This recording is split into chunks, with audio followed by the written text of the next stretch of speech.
আজ আমরা সমাধান করব নবম দশম শ্রেণীর হিসাব বিজ্ঞান বইয়ের তৃতীয় অধ্যায়। অধ্যায়ের নাম কি? লেনদেন।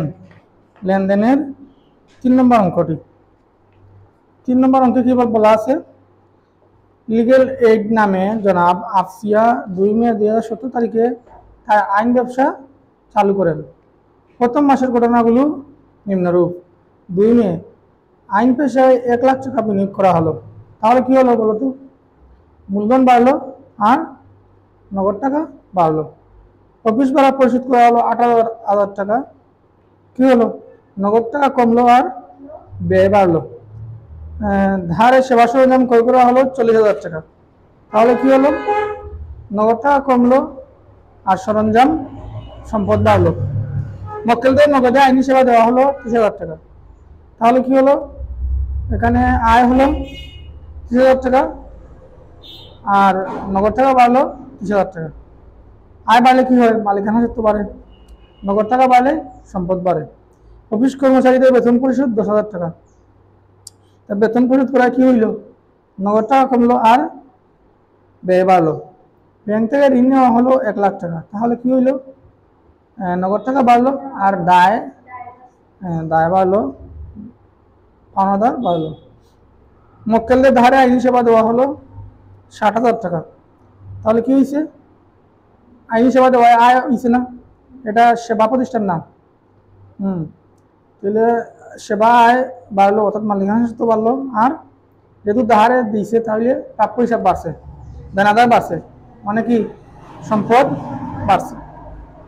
বাকিতে কৃত সেবা সরঞ্জামের মূল্য পরিশোধ 30,000 টাকা। বাকিতে কৃত সেবা সরঞ্জামের মূল্য পরিশোধ 30,000 টাকা। হ্যাঁ, তাহলে বাকিতে কৃত সেবা সরঞ্জামের মূল্য পরিশোধ 30,000 টাকা। ওই যে কয় তারিখে কি ক্রয় করছিল? ধারে 8 তারিখে না? তো আগে ছিল কি? দায় ছিল, দেনাদার পাওনাদার ছিল। এখন পাওনাদার কমছে, দায় কমছে আর নগদ টাকা কমছে। দুইটি একটা চেয়াল কমছে, দায় একটা সম্পদ কমছে। ক নম্বরে কি বলছে? সেবা সরঞ্জামের অপরিশোধিত মূল্য নির্ণয় করো। তাহলে 8 তারিখে কি করছিল? দ্বারা সেবা সরঞ্জাম ক্রয় করছিল 40,000 টাকা।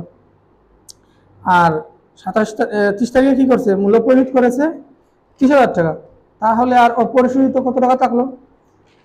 অপরিশোধিত মানে যা কখনো পরিশোধ করেনি, 10,000 টাকা না?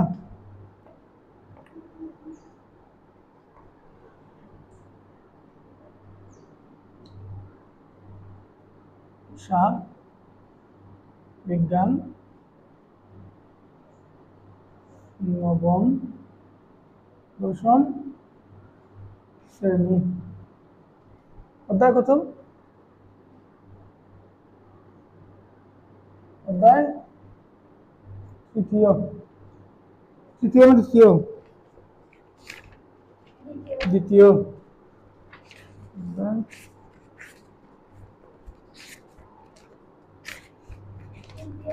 দ্বিতীয় না?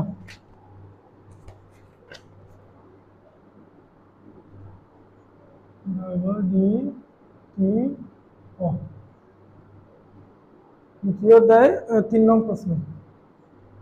3 নংয়ের ক।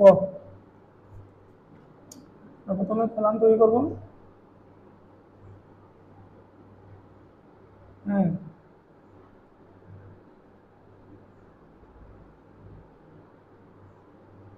তারপর বিবরণ টাকা।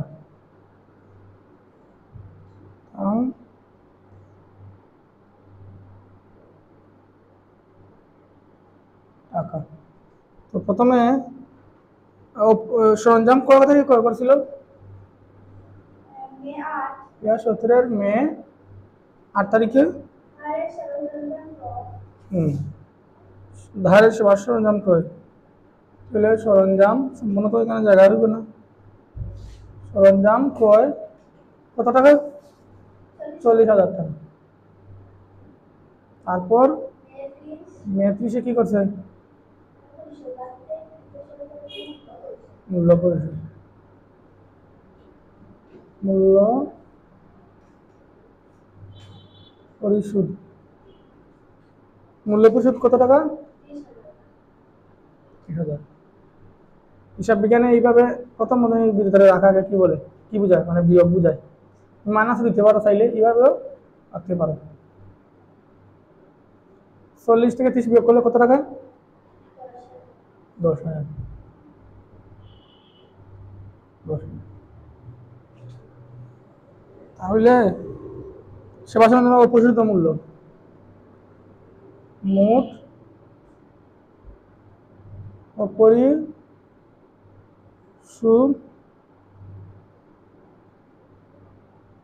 মূল্য কত? 8 টাকা।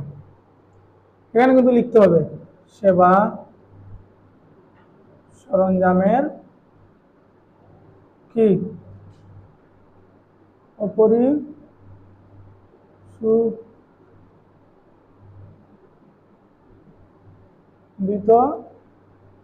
মূল্য নির্ণয়, তাই না? সেবা সরঞ্জামের অপরিশোধিত মূল্য নির্ণয়, এটার উপরে লিখতে হবে, বুঝতে পারছো? এটা বাধ্যতামূলক লিখতে হবে। ক নম্বর কি বলছে? মাস শেষে জনাব আফসিয়ার মালিকানার পরিমাণ নির্ণয় করো। এখানে আমরা দিতে পারবো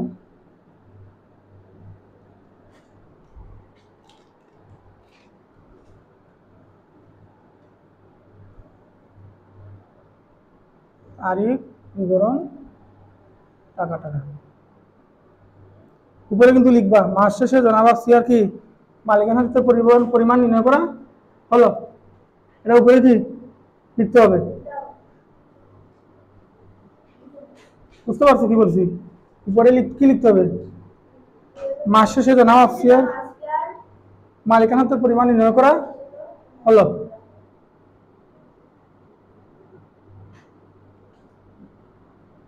টাকা কলম একটা দিলাম। 2017 সাল প্রথমে 2 তারিখে কি করছে? আইন পেশায় 1 লাখ টাকা বিনিয়োগ করা হলো। হ্যাঁ, এটা কি করলো? মূলধন না, মূলধন আনয়ন। আচ্ছা, আমরা লিখি মূলধন আনয়ন।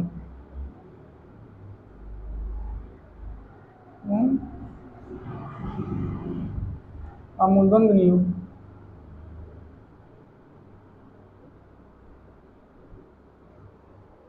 আইন পেশায় বিনিয়োগ করা হলো, তুমি এটাও লিখতে পারো, অথবা আইন পেশায় বিনিয়োগ, মূলধন বিনিয়োগ অথবা মূলধন আনয়ন।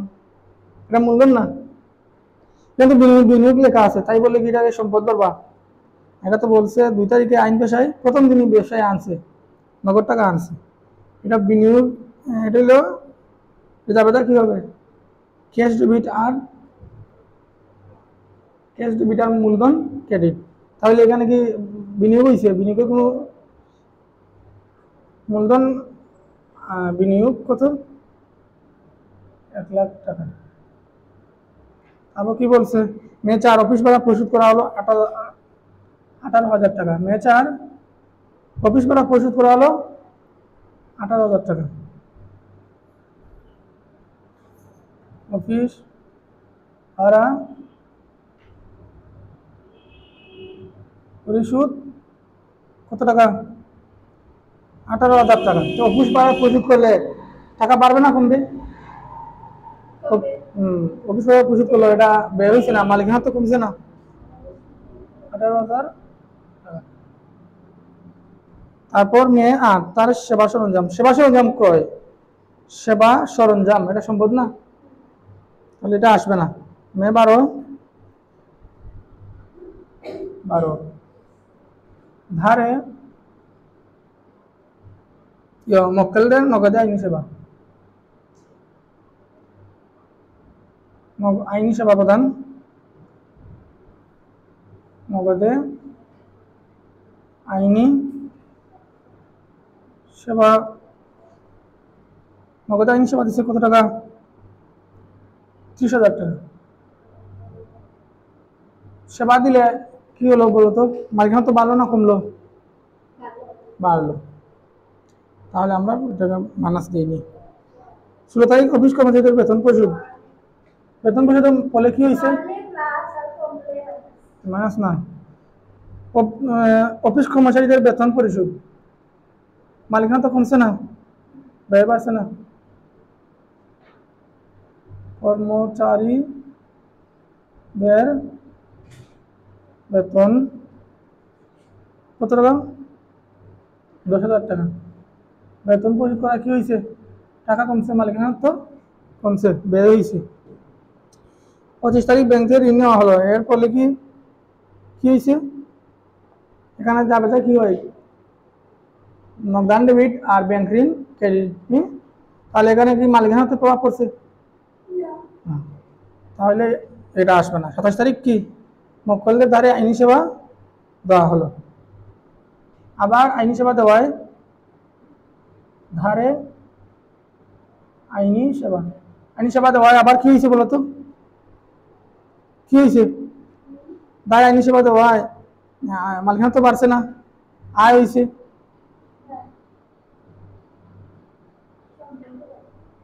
মক্কেলদের দ্বারা আইনি সেবা দেওয়া হলো 60,000 টাকা, 60,000 টাকা বাড়ছে। আর 12 তারিখে ছিল নগদে আইনি সেবা, সেখানেও আয় হয়েছিল, মালিকানা তো বাড়ছে আর দ্বারে আয় হয়েছে। এটা নগদে টাকা পাওয়া গেছিল, কিন্তু এখানে প্রাপ্য হিসাব বাড়ছে।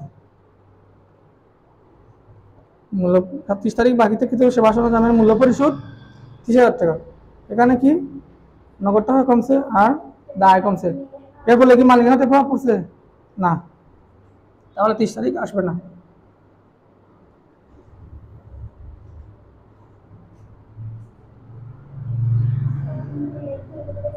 মালিকানা সত্য, মালিকানা সত্য। তাহলে 1,00,000 টাকার সাথে 60,000 যোগ 1,60,000 70 190, 90 থেকে 10 গেলে 1,00,000, 90 থেকে 10 গেলে 1,80,000, 80 থেকে 10 1,70,000, 70 থেকে 8 গেলে 1,65,000। তুমি দেখো তো ক্যালকুলেশন হয়েছে কিনা, দেখো দ্রুত দ্রুত ক্যালকুলেশন হয়েছে, দ্রুত ক্যালকুলেশনটা দেখো। ক্যালকুলেটার কোথায়? বুঝছো? বুঝতে পারছো? দেখো প্রশ্নটা দেখো, হিসাব বিজ্ঞান, হিসাব বিজ্ঞান 8,000 দিলে 82।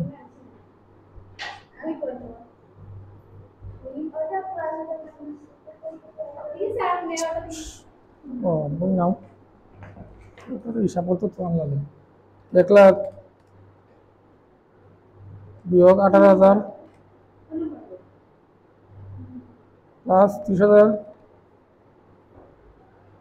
বিয়োগ 10,000 কি প্লাস 60,000, 1,62,000। ঠিক আছে, 1,62,000। তারপর কি বলছে বুঝে দাও। হ্যাঁ, দেখে প্রশ্নটা দেখে নাও, তোমরা পড়ে নাও, আমি এটা মুছে পড়েছি, মুছে পেলি।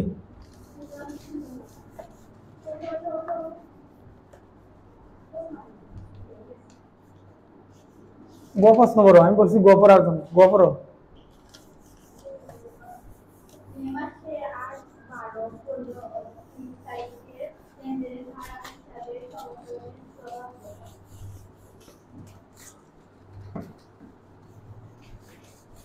ভালো করে বলছো, বুঝতে পারছো? এটা বুঝেছিলাম না দুদিন আগে।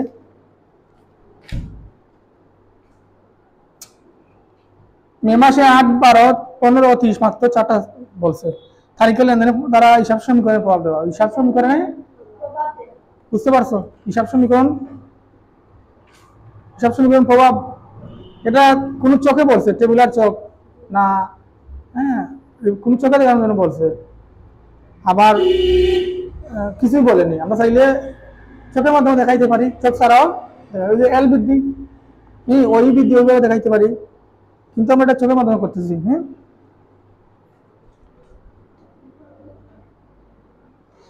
চোখ মনে আছে?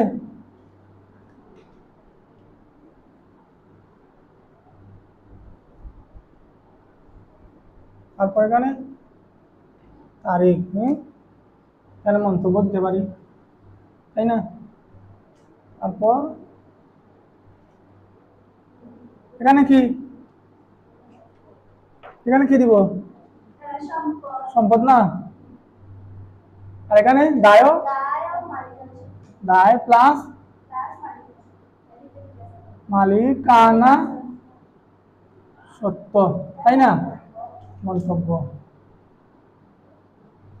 আর এখানে এটা উদ্বৃত্ত কর লাগে, আমরা কি সেটা দিছি?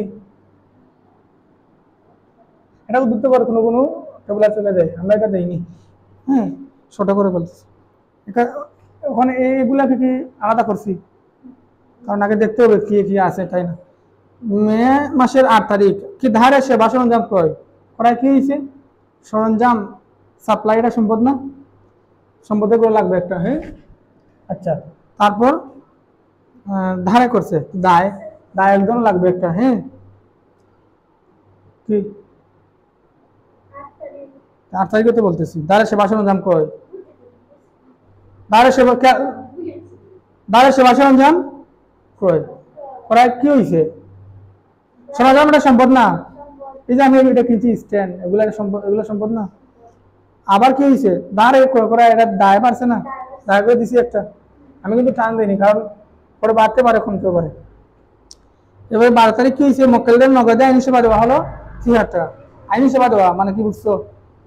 এটা তো সেবা প্রতিষ্ঠান, এখানে তো পণ্য বিক্রয় হবে না। উকিল যে সেবা দেবে এটাই তার কি আয়। আয় হয় কি হয়েছে? মালিকানা বাড়ছে। আর কি কত তারিখ? 12 তারিখ নগদে দিছে না সেবা, নগদের জন্য একটা গড়। তারপর 12 গেল। 15 তারিখ কি? ব্যাংক থেকে ঋণ নেওয়া হলো 1 লাখ টাকা। ব্যাংক থেকে ঋণ নেওয়ায় কি হয়েছে? ঋণ এটা দায় না? দায়ের জন্য একটা। আর ব্যাংক থেকে ঋণ আনছে, দায় ঠিক আছে, কিন্তু ঋণ নগদ টাকা পাচ্ছে না, নগদে করে এটা দিচ্ছি না, আর লাগবে। তারপর 30 তারিখ, 15 তারিখ বলছি নাকি আমরা? 15 তারিখ, এটা ভুল আছে, এটা কিন্তু ভুল আছে, 25 তারিখ হবে, বুঝতে পারছো? এটা কিন্তু নোট নিচে লিখে দিবা, নোট দিবা। 15 তারিখকে যেহেতু কোনো 15 তারিখ না থাকায় আমরা 25 তারিখকেই 15 তারিখ ধরেছি। তারপর 30 তারিখ কি? 15 তারিখ তো এখানে নাই, ওরা প্রশ্ন দিয়েছে 15, এটা সাফার ভুল হয়েছে। এটা এরকম বিভিন্ন প্রশ্ন থাকে, বোর্ডের পরীক্ষার প্রশ্ন এইভাবে ভুল থাকে। কিন্তু তোমরা তো 15 তারিখ, 30 তারিখ, 25 তারিখে 15 তারিখ ধরবা, নিচে কি দিবা? টিকা দিবা, টিকা, নোট। যে 15 তারিখ বলতে কোনো তারিখ না থাকায় 25 তারিখে 15 তারিখ ধরা হলো। 30 তারিখ কি বলছে? বাকিতে কৃত সেবা সরঞ্জামের মূল্য পরিশোধ 30,000 টাকা। ওই যে 8 তারিখে বাকিতে সরঞ্জাম ক্রয় করছিল, তখন কি হয়েছিল? দায়বার ছিল না, তখন দায় পরিশোধ করছে, তো এটা এখানে মাইনাস হবে, কিন্তু আর কি কোথাও দেওয়া লাগবে না। আর কি হয়েছে? মূল্য পরিশোধ করায় কি হয়েছে? বাকি তো কৃত সরঞ্জামের মূল্য পরিশোধ করায় দায় কমছে, আর নগদ টাকা কমছে। নগদ করতে একটা আছেই, তাহলে সম্পদ করে আমরা কটা পাইলাম? আর এটা তো ঠিক আছে। ওখানে যদি আমি পূর্বে এখানে টান দিয়ে দিতাম, গড় কত হইতো? দেখো না, একটা দুইটা, তাহলে আমি গড় কি 3টা পাইছি? 2টা পাইছি, তাহলে আমি কি টান দিছি আগে? তো 2টা মাঝান দিতে হইবে না? আর এখানেও কয়টি? 2টি, বুঝতে পারছো? তাহলে দায়, আর এখানে মালিকানা সত্য, মালিকানা সত্য। আর এখানে কি লিখতে পারি? নগদ। আর এখানে আরেকটা কি ছিল? সরঞ্জাম।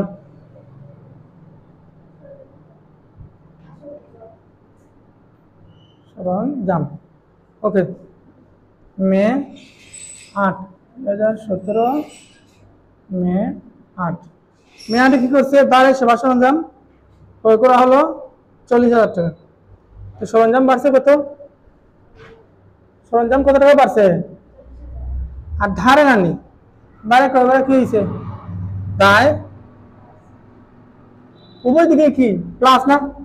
সমীকরণ কি পরিবর্তন হয়েছে? কোনো সমানই রয়েছে।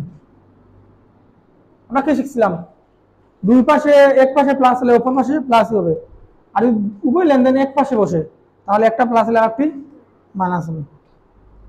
এখন আমরা চাইলে টান দিয়ে এখানে উদ্বৃত্ত বসাতে পারি। উদ্বৃত্ত বসিয়ে করবো না একসাথে করবো? বলছি না বিভিন্ন ভাবে করা যাবে। উদ্বৃত্ত বসিয়ে করলে আমাদের সময় বেশি লাগবে না, আমরা একসাথে যোগ করে ফেলি। তারপরে কি? মে 12, মে 12 কি করছে? মক্কেলদের নগদে সেবা, আইনি সেবা দেওয়া হলো। তাহলে নগদ কত বাড়লো?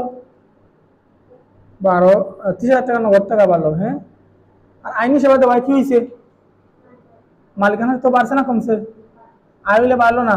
আর মন্তব্য কখন দেওয়া লাগে? যখন মালিকানা তো করে লেনদেন বসবে, টাকা বসবে, তো বসছে নি, এটা কি লাগবো? আয়।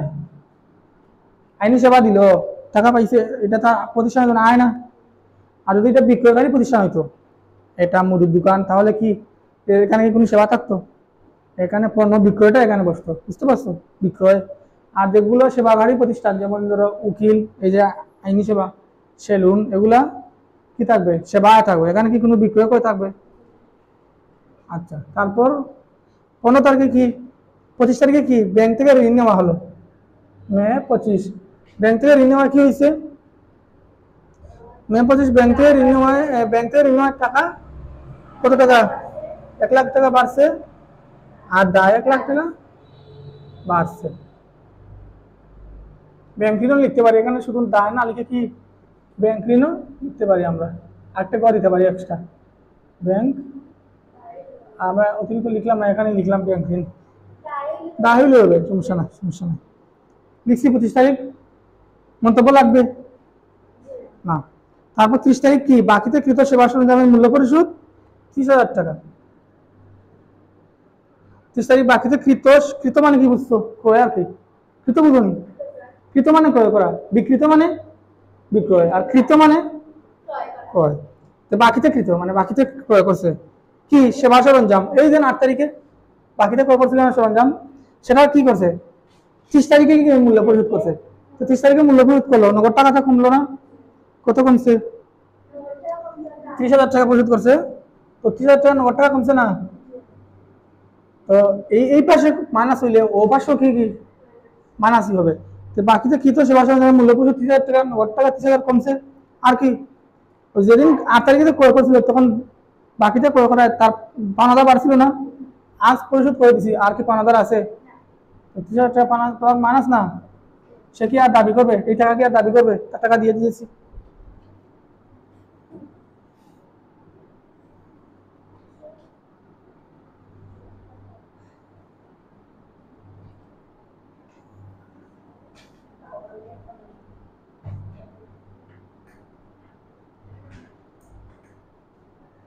আচ্ছা, এই করে কত?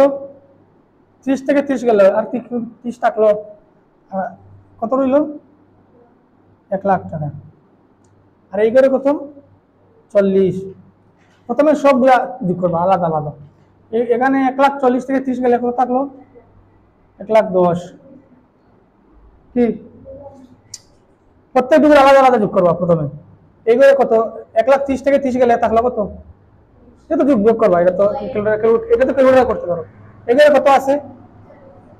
এখানে 1,40,000 থেকে 30 গেলে 1,10,000, আর এখানে 30। এখন দুইটি করে একসাথে যোগ করে বসাইবা। এখানে 1 লাখ আর 1,40,000 কত হইল? 1,40,000 না? আর এখানে 1,10,000 আর 30 কত হইল? 1,40,000। দেখো উপর পাশ কি মিল আছে? উপর পাশ কি মিল আছে? উপর পাশ মিল হইছে, মানে অঙ্কটা কি হইছে? তাহলে এরকম অঙ্ক আইলে তুমি বুঝতে পারবে না তুমি মানে অঙ্কটা হইলো কিনা না, আর কি টেনশন করবা আমাকে স্যার কি মার্ক দিবেন না দিবেন না।